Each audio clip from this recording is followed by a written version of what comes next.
Oh, okay. Cut that beginning part off. Hello and welcome to the 2024 to 25 UNC Carryforward and Closeout Kickoff. My name is Cole Justad, and along with Rachel Stallings, we will be presenting on starting the year-end Carryforward and Closeout Kickoff processes for UNC campuses today. To get started, we'll walk through the agenda. We'll be starting with the Carryforward process, then we'll take a look at capital closeout, operating closeout, the year-end reversions process, and questions and answers. So we'll start with a timeline for the UNC Carryforward process. The first date in this process is June 13th, and that's the day when preliminary Carryforward requests are due to OSBM. The next date in this process is July 8th, which is when final Carryforward requests are submitted to OSBM. We do encourage you to submit those earlier if that's possible. If you're able to get those numbers finalized prior to July 8th, we encourage you to submit those as soon as possible to give us time to review those and follow up with any needed questions or clarifications. As you'll see, that next date in the process is mid-July, so there's a quick turnaround period between that July 8th final Carryforward request date and the mid-July date where OSBM decisions will be complete, and OSBM will start letting agencies and universities know of those final Carryforward decisions. And then the last date on this timeline is July 25th, and this is the OSC cash closing deadline. Now, that is the final date when cash can move between budget codes. And just a reminder for this Carryforward process, we want to remind you about the balanced budget requirement for the state of North Carolina. And because of that, the Carryforward approvals depend on statewide cash availability. And as part of the Carryforward review, we at OSBM are reviewing requests from all across the state, so agencies and universities together. And that's one of the reasons that there is that delay between when those requests are submitted and we are letting agencies know those final approvals. We do have to take a look at the entire statewide picture as part of that process.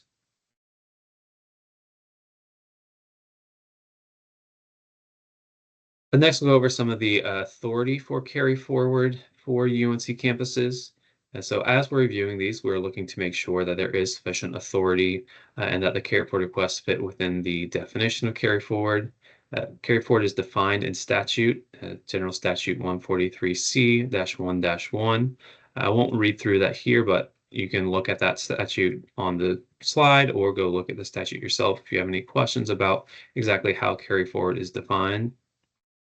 Carryforward is also further defined and set in 143C-6-4.1. So those are two places where Carryforward is defined and in statute. Another area where Carryforward is defined in statute is General Statute 116-30.3, and this is where the UNC's management flex authority, which is not to exceed 2.5% of general fund appropriation, is defined and set out in statute. So we wanted to give these to you as a place to refer to when you're looking at Carryforward statutory authority, and specifically for that management flex, which you'll want to cite in the Carryforward template that we'll go over in just a minute. Next, we'll look at some of the categories of Carryforward. The first category is Category A, which is required by general statutes or session law. So these are funds that are designated as non-reverting. This can include monies owed to the civil penalty or forfeiture funds, or any Carryforward special provisions that have been enacted or proposed by the General Assembly. So that management flex Carryforward example that we just looked at, since that is defined in statute, that would fall under Category A. Similarly, energy conservation savings are defined in statute, COVID relief funding, or any other funds that your campus may have that when they were appropriated in statute, they might have said that those funds remain available until a certain date, or those funds are non-reverting, and those would fall under this Category A. Another part of Category A are those contingent Carryforward requests. These are any pending legislation that's passed one North Carolina General Assembly chamber with non-revert language for the 24-25 fiscal year. One example of this is Senate Bill 257, Section 8.18, and this legislation is proposing to make those enrollment loss mitigation funds non-reverting for the current fiscal year. So if there are any other funds that one bill or another has passed either the Senate or the House, those could be included under this contingent carry forward category. The next category is category B, unearned revenue. And so unearned revenue is revenue that's received in the current fiscal year for goods or services that will be provided in the following fiscal year. Some examples of this are the summer school session 2 receipts or fall tuition receipts. Similar but slightly different are crossover receipts. And these are receipts that are collected as payment for courses or sessions that started in the current fiscal year, but will conclude in the next fiscal year. And so those funds which are used towards the portion of the associated expense payable next fiscal year are included as carry forward as crossover receipts. So some examples of that are extension education crossover, community service crossover, and summer school crossover. And then a subcategory of this is category B2, or unearned revenue that's received in the current fiscal year and deposited into a liability account. This is not a common category for universities, but we want to put it here in case you may have some of those funds. Next, we'll be walking through the carry forward template, how to use it and what we're expecting when we're looking and reviewing requests. So just a reminder that both your preliminary and final carry forward requests should use this carry forward template. This carry forward template can be found on the OSBM job aid site under the carry forward and year-end section. All carry forward requests should provide appropriate documentation of authority and justification of need. We're asking that you provide as much information as possible about all of the requests that you put on this template. This documentation and adequate explanation reduces the chance that OSBM will need to reach out to you during the review process, and will make that process hopefully faster for both us and less time intensive for you if we're going back and forth and trying to figure out what is allowable and what isn't.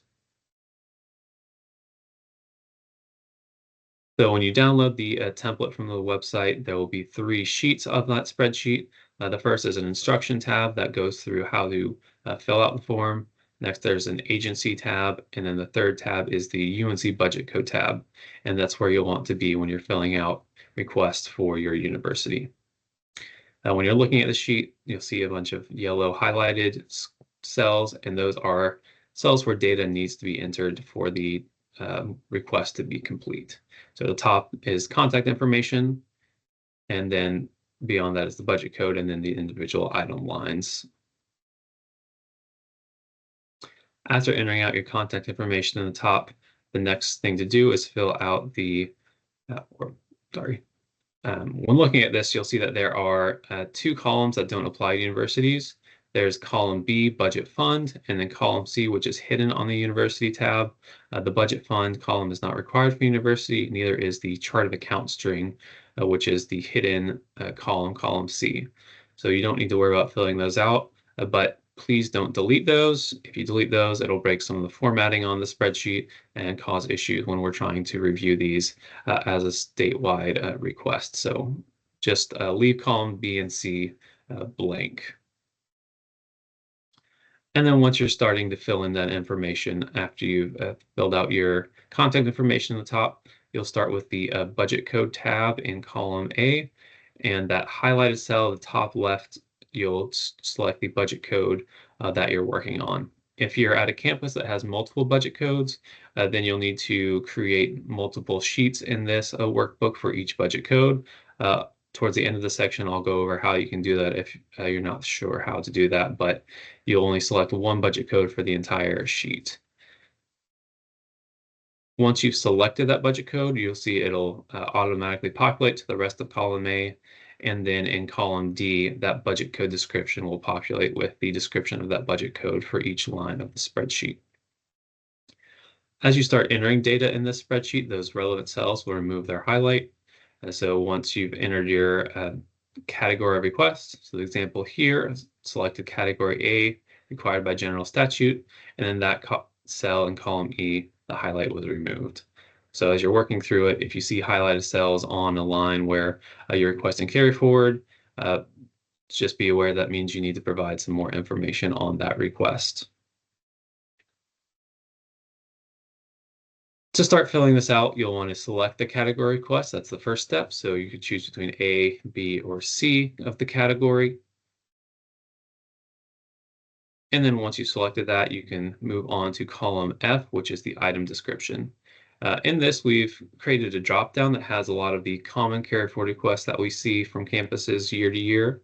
So of course, the management flex, those summer session crossover receipts, fall tuition, unearned revenue, some other common categories like collaboratory, energy conservation savings. If you have a request that doesn't fall into one of the items found on this drop-down list, you can scroll down to the bottom of the list and there's an option for other, and then you can enter the necessary information and details in column G and H as is appropriate for the specific request. If you do choose a carry forward that is category A, then you'll need to enter the citation for the statute or special provision that governs that carry forward authority in column G. And then in column H, you'll need to provide additional justification and comments for the carry forward, whether it's a category A or B. That column H is required for all requests. So even if you have a statutory citation in column G, you'll still need to add your justification and comments in column H as well. And then the last column is column I, where you enter the amount of the request. And at the bottom of the spreadsheet will automatically sum up all of the requests that you've submitted in that green box at the bottom. So once you're done entering requests, you'll want to just take a look, make sure everything's been included, entered accurately, and is adding up correctly at the bottom. If you do need to add rows and the spreadsheet doesn't have enough lines for the amount of requests you're submitting, you'll want to make sure you add them in the middle. We did update the template this year to default to having 50 lines, so I don't think anyone should need to insert lines or add additional requests. But if for some reason you do have a lot of carry forward requests this year, you'll want to make sure you're entering new rows into the middle to make sure it preserves the formatting. Like I mentioned before, if you have a campus with multiple budget codes and you'll need to create different sheets for each budget code, and the steps here on the screen show how to do that. If you look at our carry forward job aid, that also includes information on that process as well.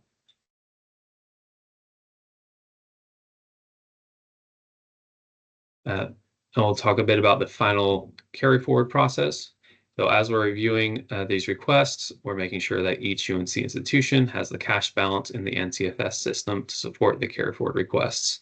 So part of OSBM's check is reviewing the requests, is making sure that there is that cash balance available in NCFS to support the requests. And so if we see any discrepancies there, we will reach out and contact the individual campus about that issue. And we want to ensure that all the carry forward request amounts reflect general fund revenue only.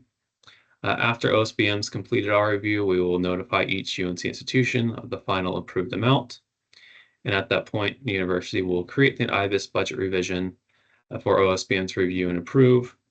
And if necessary, campuses will also need to prepare and submit an accompanying June allotment to request OSBM approve.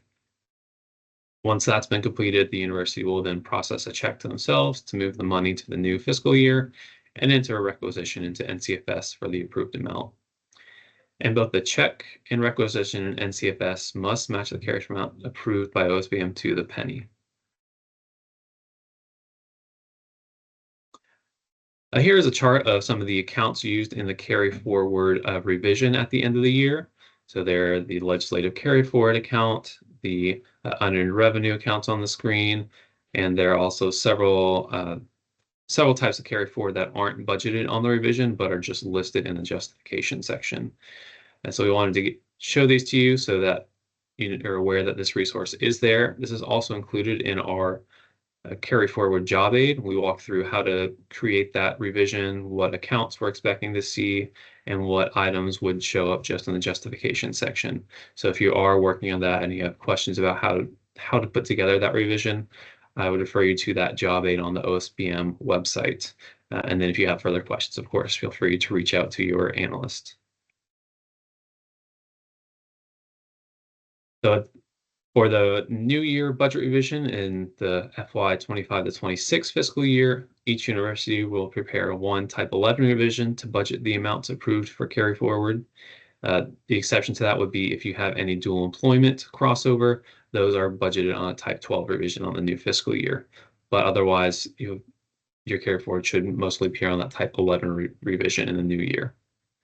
And then when you're creating the new year budget revision, we suggest that you refer to your FY 24 to 25 budget revision and use that same receipt account from one revision to the next, and attach a copy of that year-end budget revision to the new year revision to allow OSBM to review those more quickly and make sure that they align between the two revisions. And that UNC Carryforward job aid that I referenced, specifically page 6, has more detail on these revisions.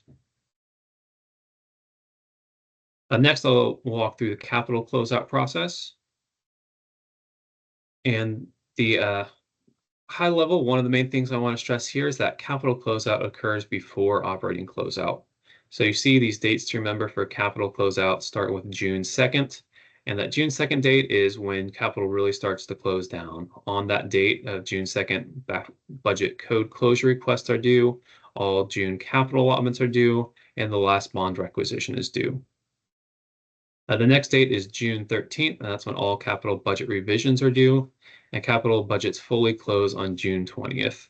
So really by June 2nd, you should have all your capital allotments done for the year, and that time between June 2nd and June 13th is when OSBM will work with the universities and agencies to address any issues that might arise during that capital closeout period and discuss and work to address any discrepancies that come up during the closeout process.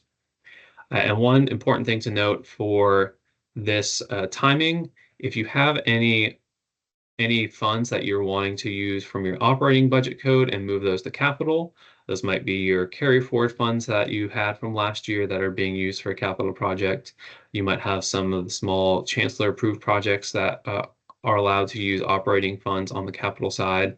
But any projects like that where you're moving funds from your capital budget code, from your operating budget code to your capital budget code, need to be completed on both the operating and capital side by the time capital closes. So if you're working on any of those projects and you still have those funds in your one type budget code and your management flex or anywhere else, you'll want to make sure you get those done before June to make sure that they can be moved to capital. And then on our website, we do have some capital budget code closure job aids and a capital budget code closure request form if you are looking to close any old budget codes. So for identifying and closing inactive budget codes, this can be done when you have an old budget code and where all the projects within that budget code are complete. There's no more work being done on them, and you know that there aren't going to be any more funds spent or budgeted to that budget code. So the first thing you want to do is take a look, see if there are any budget codes that meet that requirement. If there are, and there's any remaining balance in those budget codes, you can unallot any remaining allotted balance that remains, and then submit revisions to reduce the budget to match actuals in that project. If there is any cash balance to return, you would make sure you return that to the correct fund source, and then you can submit that request to close those budget codes to OSBM by June 2nd, and then at that point, OSBM will review those and then coordinate with OSC to start that process.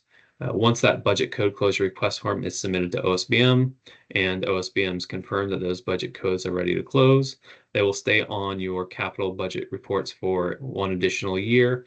And if during that next year there remains no activity remains in that account, then the following year those budget codes would be officially closed and removed from any more capital reports. For capital closeout, OSBM is reviewing to make sure that budget codes are in balance and budget funds are in balance. So by saying must be in balance, what OSBM is looking to see is that the allotments do not exceed the budget for the project and the budget code as a whole, and that the expenditures do not exceed the allotments or budget for the project as a whole. For individual expenditure lines, those are not required to be in balance as long as the budget fund total balances. And then one last thing we're looking at are these SCIF receipt accounts. We're making sure that those use the correct account and funding source for that associated SCIF account. This is a report from the BD 725 from NCFS. So this shows sort of what we're looking at. You'll see at the top left under the revenues, this is a SCIF account. And so we want to make sure that the account matches the funding source. And for this one, they both use the correct account for the FY24 SCIF receipt account. So that one checks out on our check there. If you have any questions about the SCIF receipt account funds and funding source structure, we do have a job aid on our site about that as well. The next step is we're looking to make sure that the total expenditures, that the total budget is not exceeded by the allotted or life-to-date columns. So this one, the total allotments are 500,000 on both the expenditure and revenue side, and the life-to-date are 0 for the expenditure and 500,000 for the revenues. So neither of those exceed the total budget of 1.5 million. So this project is not overspent, and it is in balance. So it would pass our checks. If you have negative budgets or overexpended account lines, you'll want to find those on that BD 725 report. We have the NCFS name here, the RPT RTR 137, and then you would want to address those by submitting any necessary revisions or allotments by June 2nd. We also have a corresponding IBIS report on the RK402. If there's something that looks off on the BD 725, you can take a look at that RK402 report. One thing to note about that report is if you have an older capital project that had budget that was set up prior to around 2020 or earlier, you may need to look at the legacy RK402 report. When NCFS went live, prior 2 fiscal years of data was pulled into that RK402 report. So any projects that have been around prior to that time period would need to be viewed in the legacy 402 report for budget data. And then any IBIS budget revisions that are needed will need to be submitted by June 13th. Next, I'll pass it over to Rachel Stallings for our year-end operating closeout updates. Thank you, Cole. So yes, we're talking about year-end operating closeout updates. At a high level, what we want to tell you is that the checklist and job aid have been updated for the year-end closeout. Other than the year-end reversion process, a lot of the updates have been more just to better explain what the closeout process is. There haven't been huge significant updates, but throughout this presentation, I'm going to highlight what has changed, as well as some of the resources that we've provided as part of this round of updates. These job aids can be found on the OSBM website under the budget instructions and job aid section, and everything is available on the website now. So what are the key changes around the operating closeout checklist? Operating closeout has 2 main resources. It's the checklist and then the job aid we've developed. The checklist has been reordered to group year-end items at the end. So the majority of the items are the same, but the order that you see them might be different so that all the year-end items are at the end. There is one new item that has been added, new year-end item, which is clearing budget funds and accounts are not budgeted and all expenses have been correctly categorized. We'll go over that in a little bit. You'll also see that there are slight wording changes in the BD 702 report section about the checks for allotments and reversions. The checks themselves that we are doing have not changed from last year, but we have clarified the wording and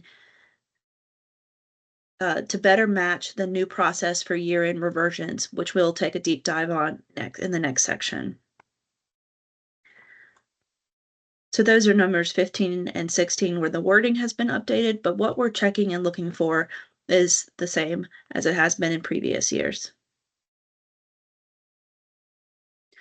On the operating closeout job aid, this closeout job aid is to outline the why and how of each step of budget reconciliation as part of OSBM's operating closeout process. One of the things that we want to highlight is we've tried to do a better job of explaining this and providing all the resources you need to learn how to do the check. One of the main features that has changed is that we've added a new summary box at the top that summarizes the reconciliation check.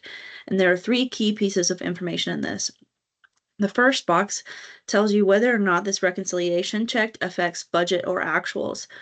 And hopefully, by knowing this, it will help you determine who on your campus will need to take action if there is a reconciling item as part of this check. So is it the budget office that needs to take action, or perhaps it's the controller's office? So that information is at the top to help guide you. There's also a box for the reconciliation check level. And what this does is it explains at what level is the university responsible for reconciling versus what's the level of review that OSBM does when we're doing our check at the end of the closeout process. The last thing that we've provided for each step are key reports. So the idea is that these are all the reports that you'll need to do the check. You can pull them in advance and then follow the steps on how to do it. So hopefully this will shorten the report, but shorten the explanation, but also help you have all the information in front of you as you're going through the step process. One of the things we also wanted to highlight is that we've done a lot of work on updating the appendix. Here, the appendix has 3 main items. One, it has details about all of the IBIS and NCFS reports you need for closeout. So those names that are in the key reports, we have descriptions about what they are, where to find them, and the exact pathway of how to pull them in the appendix. We also have a section that compares which IBIS reports compared to the NCFS reports. So, for example, the IBIS RK325 is comparable to the NCFS BD701, which your university also, ERP also has a BD701 equivalent. So that sort of crosswalk, we provided it for you as a handy cheat sheet. The last thing that the appendix has is it outlines the security roles that are necessary for closeout. So if you have someone on your campus that is undergoing the closeout process for the right time, how do you get them the right security role in IBIS? What are the right security roles in IBIS and NCFS? So everything you need to get started and get the right security roles for a successful closeout are in that appendix section. So next I'm going to go over that one key change that's in the checklist, which is around clearing budget funds and accounts. So this is our second year in NCFS, and one of the things that came up at year-end last year is that there were some budgets that in clearing accounts and budget funds that are traditionally not budget, and which means that some of the expenses were remaining in that, and that was something that had to happen in sort of year-end closeout at the end of the year. So by putting this in, we're hoping to flag, so this is done as part of the normal closeout process. So what do we mean by this when we're talking about clear budget funds and accounts? Traditionally, these are places that maybe charges are made during the year, and then they need to be recategorized in the correct place and cleared, so there shouldn't be any budget in that location.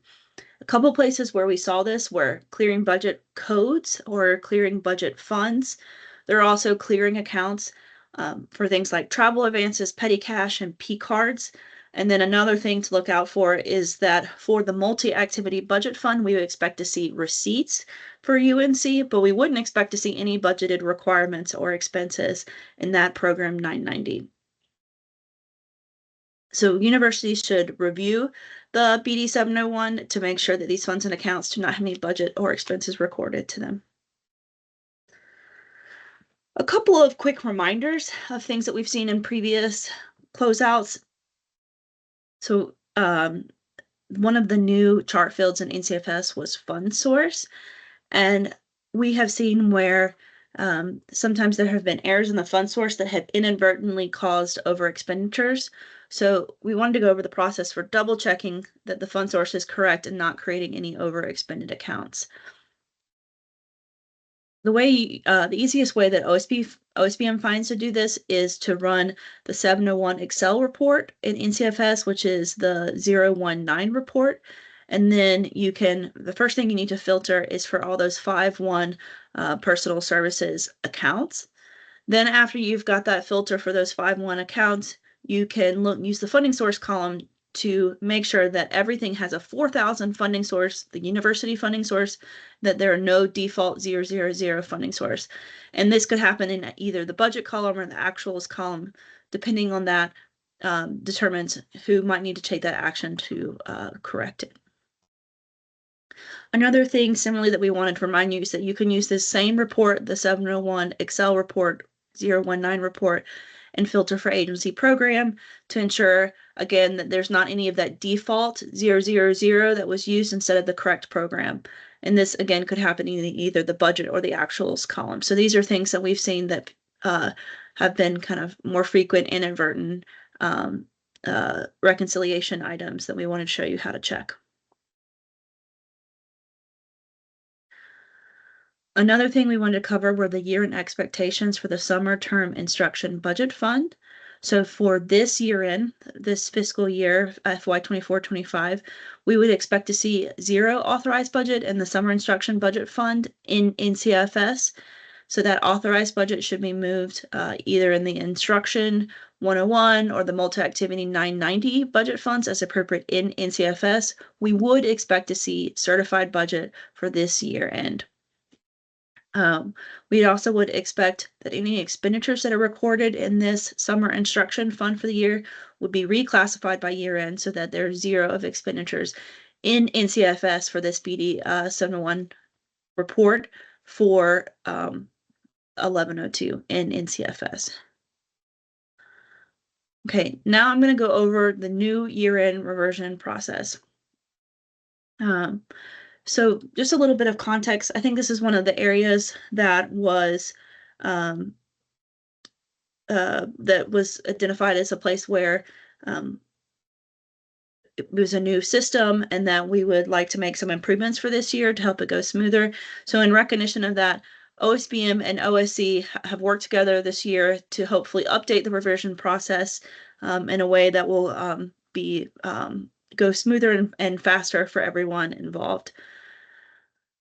First, I want to highlight what OSBM checks around allotments in the BD 702 at year end. So those are items 14, 15, and 16, which again haven't changed, but then the wording has been slightly updated to reflect this new year-end reversion process. So the first thing that we checked is that the year-to-date allotment totals reconcile between all 3 systems, so NCFS, IBIS, and the university ERP budget systems.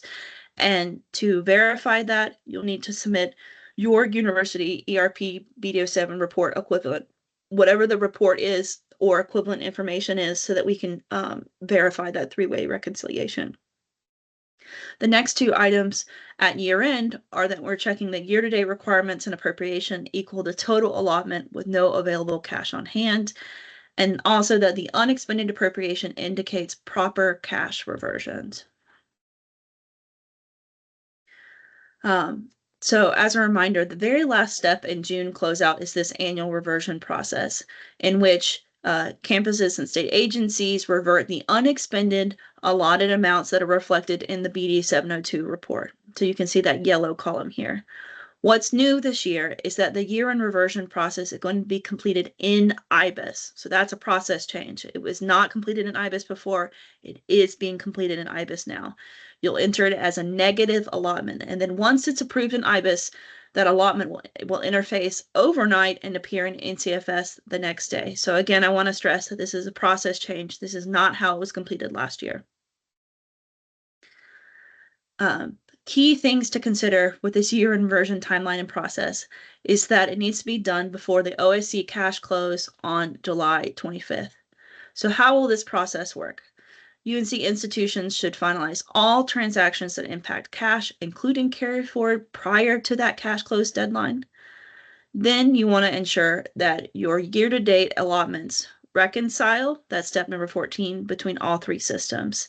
As part of this, you want to ensure that the assets, liabilities, and equity lines have been zeroed out. Then you'll enter the year-end reversion allotment in IBIS before doing the interface, the monthly interface of the campus to NCFS. You'll want to check the next day to ensure that the year-end reversion allotment has been fully processed in NCFS and is showing a correct reversion again, before completing the university interface. Then, once the university interfaces, the NCFS BD 702 report, the IBIS RK 457 report, and the university ERP BD 702 should all reconcile to the dollar. So all three systems will match. So how do you enter this IBIS reversion allotment? So this reversion allotment is a new feature that has been added this year. It's actually going to be rolling out at the end of June and July. And you'll go in to create a new operating budget allotment request in IBIS, just like any normal operating allotment. Couple of key things. You'll need a fiscal year for this year. The effective date should be 6/29/2025. That's another change from previous years, 6/29/2025. Please use the title that we've said so that we can pull those allotments out. And then there's going to be an indicator button where you can select year-end reversion allotment as a radio button. You want to make sure that that's reflected. Then you're going to enter that as a negative allotment. And one programming change we've made to allow this is that IBIS allotments will now be available to the cent.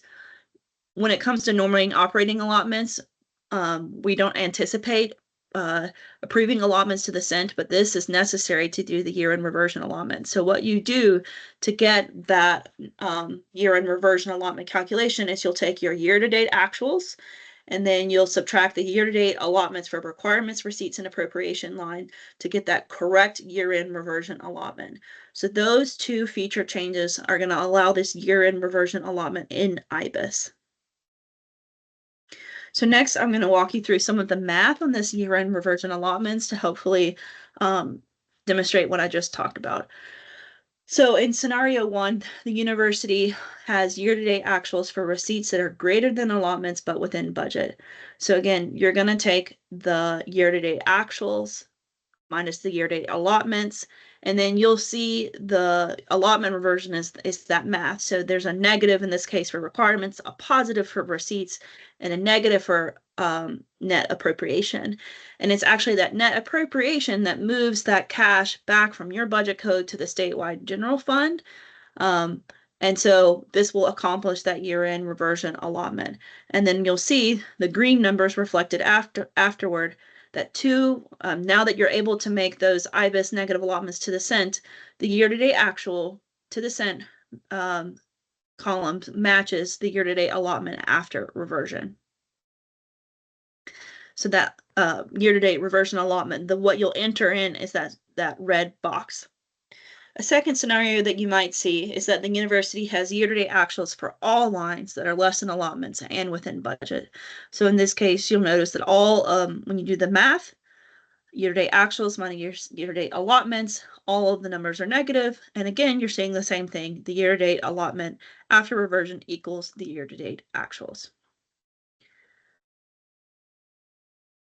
The last scenario that might happen is that the university has year-to-date actuals for receipts. So you have receipts that are more than your budget or allotments.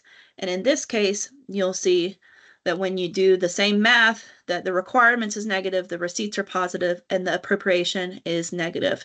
And so it's that negative number that will move the cash, the negative number for net appropriation, then move the cash from the university budget code into the statewide general fund. Again, the takeaway is that after you do this, actuals minus the allotment, the year-to-date actuals and the year-to-date allotment after reversion match to the penny. In this case, we expect to see it in all three systems. So what does this look like when you review a BD 702 report? I'm going to walk you through it. Again, you'll see in the green that the year-to-date allotted will equal the year-to-date actuals to the penny for all three lines. Another thing that you'll see is that the net assets, liabilities, and equities are all zero, so that your ending balance is zero. And then that yellow number is that unexpended appropriations. It also matches that excess of expenditures minus over/under revenues under unexpended, and that will reflect the university's year-end reversion number, that yellow number. Another thing that you'll also see on this report is that the unexpended year-to-date column in the bottom right, the expenditures, receipts, assets, liabilities, and equities are all zero, as well as the net allotment. So if the year-end reversion allotment has been correctly reflected, the BD 702 report should look like this. One quick reminder, when reverting funds, it's important to ensure that all funds are reverted to their original source of funds. So if the funds did not come from the general fund, do not let the funds revert to the statewide general fund. Two cases where we're aware of other sources of funds that shouldn't go back to the statewide general fund.